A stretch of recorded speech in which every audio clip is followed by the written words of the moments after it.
Newel-Post provide the major support for most common railing systems.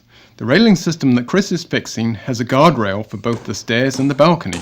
The previous carpenter omitted the Newel-Post at the crucial location at the top of the stairs. He might have thought that the support post located nearby would be sufficient. He was wrong. In this episode, we're going to show you how to determine the length of the Newel-Post and how to mortise for a keylock to secure the newel. Finally, we'll go through the steps of installing the newel and adjusting for plumb.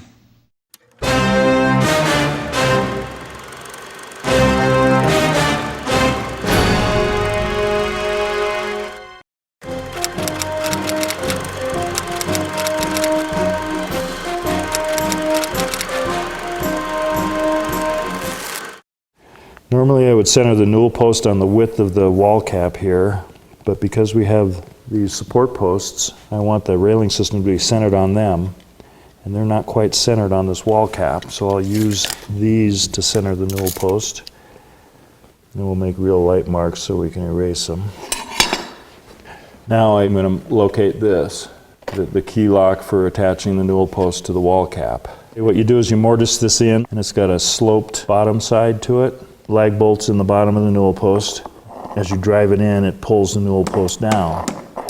You have to mortise this whole plate in, the thickness of the plate or a little bit more, and then in the center you have to make a deeper mortise so that the head of the lag bolt will clear. Mask around it as a guide for my router, and if it's a little bit deep, it's fine.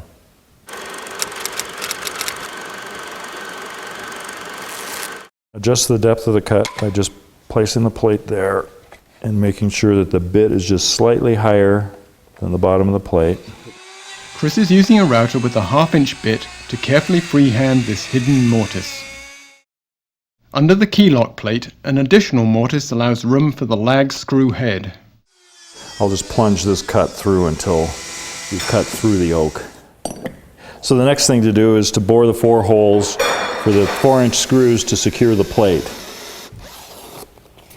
Erase the marks before you put the Newel-Post in. It will be very difficult to do afterwards.